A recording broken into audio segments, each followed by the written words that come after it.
As-salah, bab salat. As-salatu lughatan ad-du'a'u bi khairin dalam kitab ini. Salat adalah menurut bahasa doa yang baik, mendoakan kebaikan. Tapi alal mu'tamad, menurut pendapat terkuat menurut bahasa, salat itu mutlaqud doa, doa mutlak, mau baik mau buruk.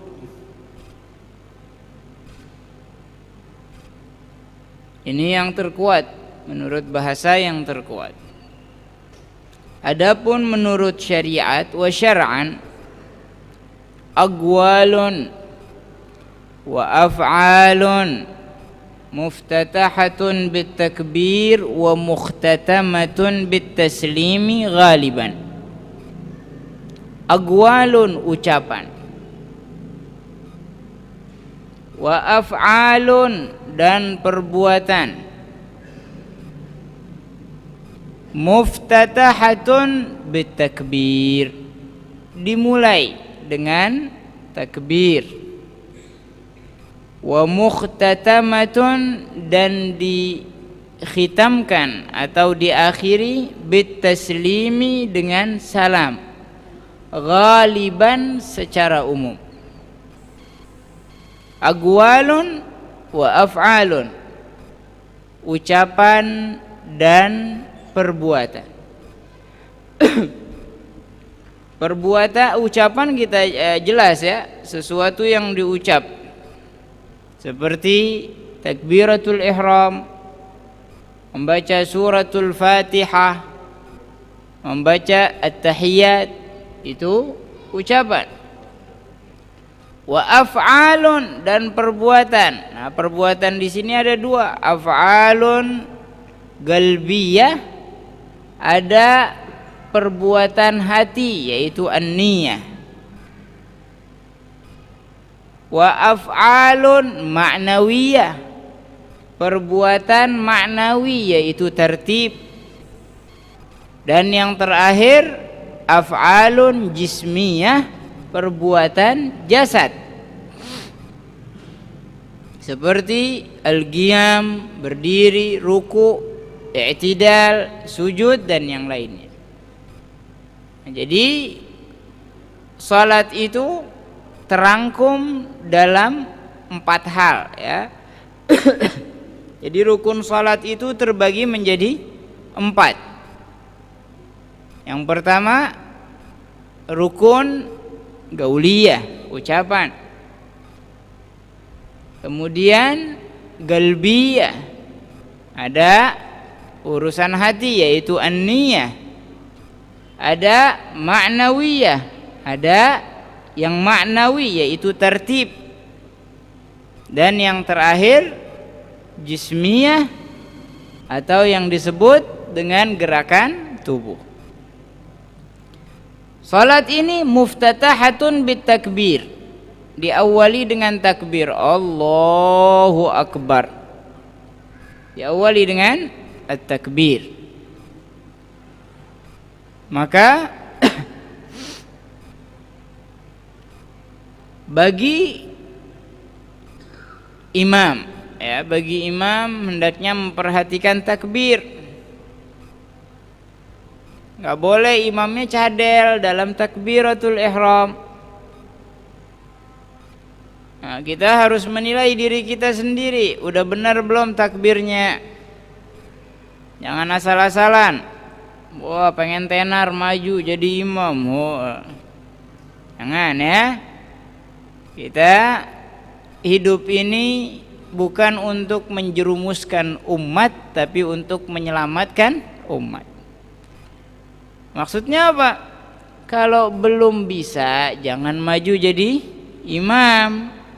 Kalau sudah bisa dan tidak ada imam yang lebih mulia dari kita, jangan belagak tawadhu. Jangan belaga, enggak, saya enggak berani. Jangan.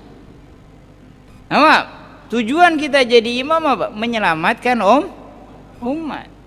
Jangan nanti yang maju orang yang cadel. Ya, ngelihat umur. Enggak, imam enggak harus ngelihat umur. Paham? Imam tidak melihat umur dan yang lainnya. Nah, begitu juga makmumnya, perhatiin juga takbirnya imam. Jangan takbir kecuali imam sudah menyelesaikan takbirnya. Wa muhtatamatun bitaslim, dan diakhiri dengan salam, yaitu ucapan assalamu alaikum minimal, atau assalamu alaikum warahmatullah maksimal dalam salat fardu atau salat sunnah lainnya, setiap salat. Kecuali dalam salatil janazah, ya, maka sunnah ditambah wa barakatuh menurut Imam Ar-Ramli, dan tidak sunnah ditambah wa barakatuh menurut Asy-Syaikh Ibnu Hajar. Ghaliban secara umum, ya, salat itu secara umum ada ucapan, ada gerakan. Secara umum ada salat tanpa ucapan tapi dengan gerakan. Seperti apa? Seperti salatnya orang yang gagu. Ya, orang gagu ada ucapannya enggak? Enggak. Tetap wajib dia salat. Ada juga salat yang dengan gerakan tanpa ucapan, dengan ucapan tanpa gerakan, seperti salatnya orang yang terikat, salatul marbut, atau salat janazah. Salat janazah nggak ada gerakannya, berdiri doang, hanya ucapan takbir, membaca suratul Fatihah, salawat kepada Nabi Muhammad, mendoakan mayit, kemudian salam setelah takbir yang keempat, atau salatul janazah. Makanya sahibul kitab dalam ta'rif mengatakan ghaliban secara umum. Tamam. As-salatul maktubati wa awqatuha, salat fardu dan waktu-waktunya. Nah, kalau kita ditanya dalam kitab apa dinyatakan bahwa salat zuhur 4 rakaat, cari di kitab Minhaj aja nggak disebut, ya. Jadi Fathul Mu'in nggak disebut. Alhamdulillah di Yaqut disebut. Nah, walaupun itu ma'ruf, perkara yang sudah lumrah, tapi kita butuh rujukan. Gal as-salawatul maktubah khamsun, salat yang wajib itu ada 5. Lah gimana bukannya witir juga wajib, kan itu perintah Nabi. Ya, menurut mazhab Imam Abu Hanifah salat witir wajib, karena Nabi mengatakan autiru ya ahlal Quran, berwitirlah, perintah. Kalau perintah dari atasan adalah kewajiban secara umum. Kalau perintah dari bawahan dibilang apa? Permohonan. Ya, kayak kita di doa akhir majlis biasanya, ya, majlis-majlis, ya Rabbi isma', ya Allah dengarkanlah. Perintah buat Allah atau permohonan dari kita? Permohonan. Ya Allah dengarkanlah doaku. Permohonan. Tapi kalau perintah dari atasan adalah perintah dan hukumnya wajib menurut sebagian ahli usul. Namun kata Imam Asy-Syafi'i, tidak, itu perintah sunnah. Karena ada dalil yang lain yang menyatakan bahwa salat 5 waktu itu sajalah yang diwajibkan dalam sehari dan malam.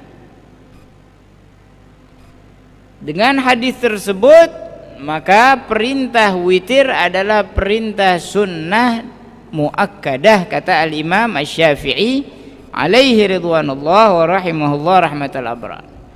Jadi salat waktu apa? Salat wajib itu hanya 5 waktu. Yang pertama az-zuhru, salat zuhur atau Jumat di hari Jumat. Ya, salat Jumat itu adalah pengganti salat zuhur. Andai kata salah satu dari syarat Jumat tidak terpenuhi, maka wajib atasnya melaksanakan salat zuhur karena asli salatnya adalah salat zuhur. Seperti orang di kapal laut misalnya, kan lagi musafir semua tuh ya. Di kapal laut ada orang, mari kita laksanakan salat Jumat, ini hari Jumat. Nggak boleh. Kenapa nggak boleh? Karena di antara syaratnya harus dihadiri oleh 40 orang mustautinin, orang yang menetap, asli penduduk tersebut, udah jadi warga. Ada nggak orang tinggal di kapal laut? Nggak ada. Maka syaratnya tidak ada, maka kewajibannya gugur dan wajib melaksanakan salat zuhur. Paham? Atau di daerah tempat kerja, ya, tempat dia kerja. Di tempat pekerjaan tersebut nggak ada penduduk asli, maka tidak boleh melaksanakan Jumat. Begitu pula nih di kantor-kantor ya. Kantor-kantor kadang tiap kantor ada masjid ngadain Jumat. Lihat dulu orang Jakartanya ada nggak 40. Kalau orang Jakartanya nggak ada 40, dia ngadain Jumat, nggak sah Jumatnya. Pegawainya dari Bekasi, dari Tangerang, dari Banten, dari ngadain Jumat. Harus ada 40 mustautinin. Dan apabila syarat-syarat di Jumat yang nanti kita akan bahas secara detail tidak ada, maka dikembalikan kepada zuhur dan sunnah dilaksanakan berjamaah serentak. Jadi kayak misalnya orang di kapal, ya, kerjakan salat zuhur berjamaah serentak semuanya bareng. Atau di tempat pekerjaan yang dia hanya 2 minggu balik atau 3 minggu balik, disarankan, disunnahkan melaksanakan salat zuhur berjamaah 4 rakaat dan tidak mengeraskan suara. Wahia arba'u raka'atin, dan salat zuhur itu 4 rakaat. Wa awwalu waqtiha, dan awal waktunya zawalu syamsi, tergelincirnya matahari, condongnya matahari ke arah barat. Dari tengah langit. Begitu sesuatu benda memiliki bayangan walaupun sedikit ke arah timur, bayangan ke arah timur walaupun sedikit, maka sudah masuk waktu zuhur. Jadi azan itu dikomandangkan setelah masuk waktu. Ya, kalau belum masuk waktu nggak boleh azan. Makanya kalau kita lihat azan asar itu sedikit dimundurkan. Bukan pas masuk waktu asar atau pas masuk waktu zuhur azan, lah, dimundurkan sedikit. Nah, kita yang belajar, hikmahnya apa? Tatkala kita lagi apa? sunnah kita apa? Adzan, sunnah yang lainnya. Tapi saat waktu-waktu kepepet misalnya, jam 12:05 pesawat berangkat misalnya, ya. Nah kita belum sholat zuhur, belum nungguin adzan, adzan jam 12 pas adzan belum apa? Ribet, ya. Waktu akan terbuang. Untuk menghindari itu, coba cek keluar, ya. Ambil lidi, ya. Udah ke arah barat belum nih bayangan? Oh udah dikit, sholat zuhur. Labas, itu sudah masuk waktu zuhur. Wa akhiruhu, dan akhirnya masiru dhilli kulli syai'in mithlahu siwa dhillil istiwa. Dan akhirnya menjadinya bayangan segala sesuatu sama dengan bendanya. Ya, bendanya 10 cm, bayangannya 10 cm, habis waktu zuhur. Selain dhillul istiwa, selain bayangan katulistiwa. Paham? Jadi katulistiwa itu bahasa Arab, ya, dari kata khatul istiwa. Tapi karena apa? Pengucapan di negeri kita mungkin berat mengatakan khatul istiwa, maka KH-nya dibacanya K, bukan khat, ya. KH jadi katulistiwa. Nah, jadi Indonesia jangan dipisahin dari Arab, ya. Nah. Wal asru hiya 4 rakaat, dan asar itu 4 rakaat. Wa awwalu waqtiha idza shara dhillu kulli syai'in mithlah, dan awal waktunya jika menjadi bayangan sesuatu sama dengan bendanya, wazada qalila, dan lebih dikit. Jadi begitu berakhir waktu zuhur, lewat dikit waktu asar. Wal maghribu, adapun maghrib, hiya 3 raka'atin, 3 rakaat. Wa awwalu waqtiha, dan awal waktunya ghurubu gursis syams, tenggelamnya bulatan matahari secara keseluruhan. Sama. Jadi kalau di daerah yang lapang seperti lautan, maghrib itu masih terang, ya, karena sinarnya masih terlihat. Tapi kalau di daerah-daerah pegunungan, maghrib itu sudah gelap, karena cahayanya sudah ketutup gunung. Jadi bukan apa? Bukan tenggelamnya matahari dari gunung, tapi dari bumi. Dari bumi yang kita pinjak, begitu tenggelam seluruh matahari, maka masuk waktu maghrib. Jangan matahari udah ketutup gunung, udahlah, udah maghrib, nggak boleh. Apalagi di bulan puasa, ya. Nah, dulu ada fatwa yang nyeleneh seperti itu, ya. Di Hadramaut sana, daerah pegunungan. Jadi orang-orang sebelah nih, tetangga, ada juga di sono, ya. Orang tetangga itu bilangnya apa? Begitu tenggelam dari gunung buka puasa, karena matahari udah nggak kelihatan. Guru kami Al Habib Umar menjawab, ya, kalau misalnya alasannya matahari nggak kelihatan, kita boleh buka puasa dari siang aja masuk sumur, ya, dari siang aja masuk sumur, matahari nggak kelihatan. Sama, itu bukan alasannya. Jadi harus benar-benar tenggelam dari bumi yang kita pinjam. Baik. Itu awal waktu maghrib. Nah, ini waktu maghrib sangat penting karena berkaitan dengan puasa juga, ya. Nah, kalau kita sudah yakin bahwa matahari itu tenggelam, berbukalah, segeralah berbuka puasa. Tapi kalau masih ragu, jangan.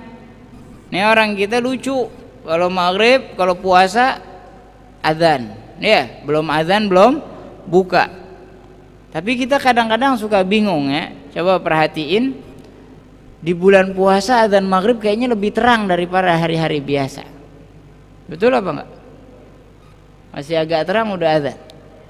Ini hati-hati. Kalau kita masih ragu jangan, tunggu. Dan jangan menundanya sampai gelap.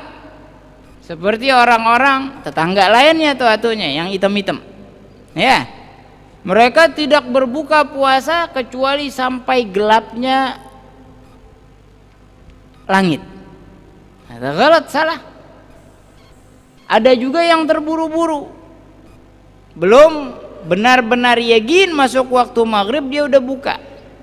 Dan keduanya dapat ancaman dari Rasulullah sallallahu alaihi wasallam. Wa akhiruhu, dan akhirnya waktu maghrib ghaibubatus syafaqul ahmar. Ghaibubatus syafaqil ahmar, hilangnya mega merah.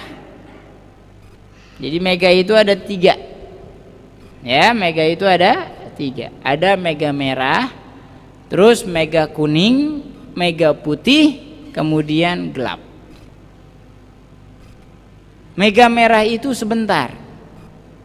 Mega merah sebentar. Di mazhab yang baru Al-Imam Asy-Syafi'i mengatakan waktu maghrib itu dengan kadar bersuci, menutup aurat, salat 2 rakaat, salat 3 rakaat. Ama, ini kadarnya sebentar. Kadarnya. Tapi para ulama Syafi'iyah lebih menguatkan pendapat Al-Imam Asy-Syafi'i yang lama, yaitu dengan hilangnya mega merah. Jadi waktu maghrib sebentar, bukan 1 jam 10 menit. Azan maghrib di rumah orang, Allahu Akbar, Allahu Akbar, kita sholat. Anda sholat di rumah aja, enggak mungkin terkejar. Waktu maghrib itu enggak lebih dari 10 sampai 15 menit. Kita kadang-kadang maghrib aja nih masih keburu lah, sampai rumah juga belum isya. Lah belum isya itu udah isya. Apalagi bulan puasa. Ya, bulan puasa, Allahu Akbar, Allahu Akbar. Oh, pada makan korma, makan nasi. Wah, Betul apa enggak? Salat maghribnya berapa? Jam berapa? Adzan jam 6, salat maghrib setengah 7. Ini ya, mementingkan sunnah, melanggar yang wajib. Mementingkan yang sunnah, melanggar yang wajib. Jangan bulan puasa makan korma, ya makan korma 1, kumur-kumur minum air. Dan kita sudah punya wudu. Jangan baru wudu lah, sebelum maghrib wudu, makan korma, minum air, kumur-kumur, sholat, nggak mati kok, lapar enggak. Ya, lagian juga buka puasa itu cuma nafsu doang ya, kolak ini semua nggak habis, cuma nafsunya doang. Makan korma, kumur-kumur, Allahu Akbar, sholat. Minimal apa? Maksimal sampai orang selesai adzan. Dan muadzinnya jangan buka puasa dulu. Nih enggak, muadzinnya dengerin TV, Allahu Akbar, buka tuh, makan dulu, udah baru diadzan. Nah sekarang kiblat kita masjid apa TV? Harusnya TV ikutin masjid, bukan masjid ikutin TV. Sama. Jadi jangan demikian. Kadang-kadang udah 5 menit dari azan TV baru apa? Azan maghrib di masjid. Ada galat, salah ya. Jadi bagi muadzin, begitu masuk waktu maghrib berbuka sedikit, ujung korma kayak gigit, azan, Allahu Akbar. Nggak usah teriak-teriak, nggak usah suara bagus dulu dah ya. Mungkin masih seret. Ya, yang penting azan dulu. Ntar azan isyanya yang cakep. Baik. Nah, ini sebentar waktu maghrib, maka hati-hati. Hati-hati, jangan ditunda-tunda. Bahkan di Tarim sana, di Masjid Tarim, Ya, sekali lagi di masjid-masjid Tarim kalau maghrib itu habis azan langsung qomat, nggak ada qabliyah. Pertama karena qabliyatul maghrib bukan sunnah muakkadah. Bukan sunnah muakkadah. Kedua, qaddimil aham 'alal muhim. Pentingkan yang lebih penting daripada yang penting. Salat sunnah penting tapi salat wajib lebih penting. Dan waktu itu sangat terbatas. Padahal azan di Tarim itu enggak sampai 1 menit. Ya. Allahu akbar, Allahu akbar. Allahu akbar, Allahu akbar. Asyhadu an la ilaha illallah. Asyhadu an la ilaha illallah. Seperti itu. Enggak sampai 1 menit azannya. Kalau di Indonesia Masya Allah, ada yang sampai 5 menit. Allahu akbar, Allahu akbar. Panjang. Labas, bukan berarti enggak bagus, bagus. Tapi kalau maghrib tolong dipercepat. Kalau maghrib dipercepat. Habis azan langsung qomat. Habis azan baca doa azan kemudian langsung qomat. Sehingga waktu itu tidak terbuang. Setelah sholat maghrib nanti mau ngerjain qobliyahnya habis maghrib boleh. Nama wa yakhrujun naw'ani jam'an bil qidha mawaqqata syar'u lima qad furida, kata Sahibuz Zubad. Dan waktu qabliyah dan ba'diyah itu sampai keluarnya waktu salat wajib. Paham?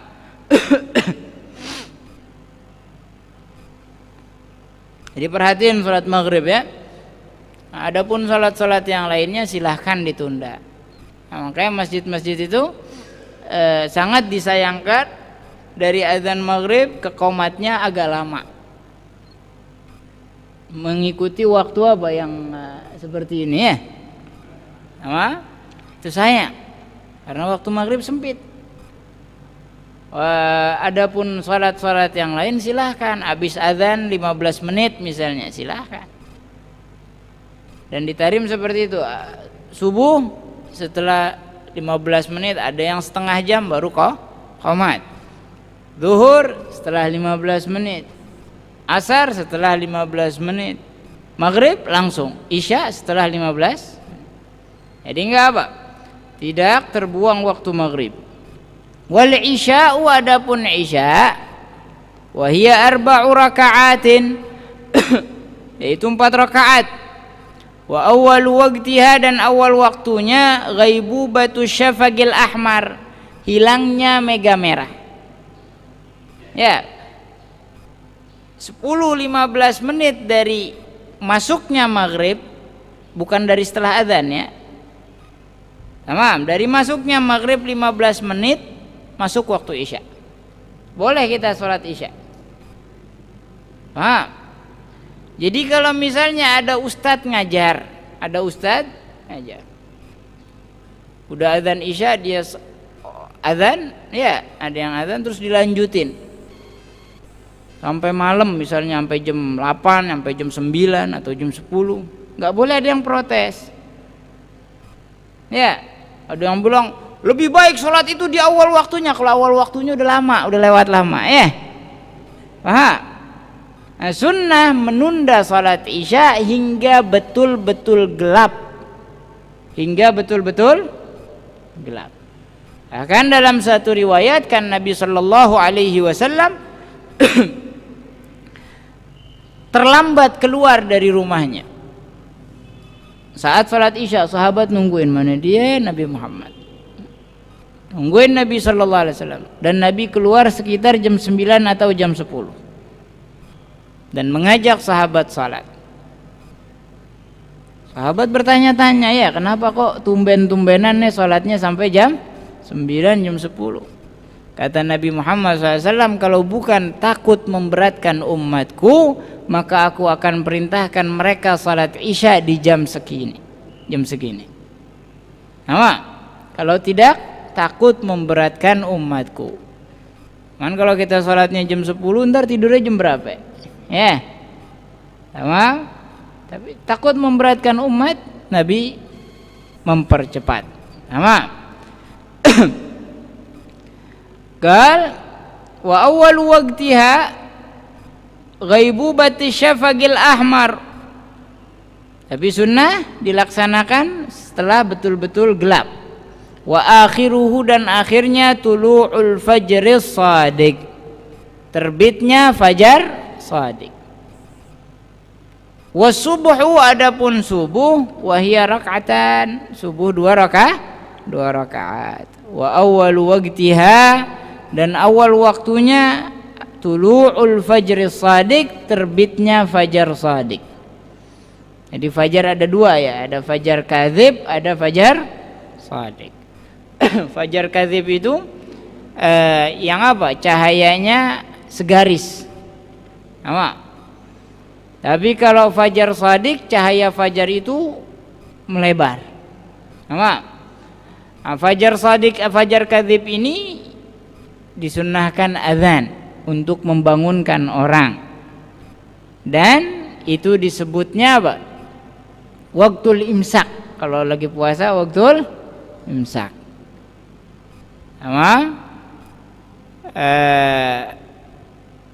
Makanya Nabi SAW mengatakan, idza adzana Bilal fakulu washrabu hatta yu'adzina ibn ummi maktum. Jika Bilal adzan subuh nih, kalau Bilal adzan silahkan, masih boleh makan, boleh minum. Fakulu wash, sampai kapan? Hatta yu'adzina ibn ummi maktum, sampai azannya Abdullah bin Ummi Maktum. Karena itu masuk waktu fajar shadiq. Ya, gimana Sayyidina Abdullah bin Ummi Maktum ini buta, enggak ngelihat. Tapi dikasih tugas sama Nabi azan fajar. Ya. Dan Sayyidina Abdullah bin Ummi Maktum mengenal waktu fajar dengan udara. Ya, diendus sama beliau fajar. Allahu Akbar. Nah, jaraknya antara azan pertama dengan azan kedua 50 ayat dengan bacaan yang normal. Wa akhiruhu, dan akhir waktu subuh tulu'us syamsi, terbitnya matahari. Nah, kalau namanya terbit itu biar kate baru ujungnya. Ujung matahari nongol itu terbit. Beda dengan tenggelam. Kalau tenggelam semuanya. Kayak kita bilang ada orang tenggelam, berarti udah nyelem tuh, ya. Dia nongol, padahal palanya doang, ya. Berarti sudah nongol. Begitu juga antara apa? Tulu dengan ghurub. Terbit dengan tenggelamnya matahari. Semoga Allah Subhanahu wa taala memberikan kita kefahaman dan dapat melaksanakan syariat Allah Subhanahu wa taala dengan sebaik-baiknya. Dan kami ingatkan sekali lagi, perhatikan waktu salatil maghrib, baik di hari biasa dan khususnya saat berpuasa. Wassallallahu ala sayyidina Muhammadin wa ala alihi wa sahbihi wasallam. Walhamdulillahirabbil alamin.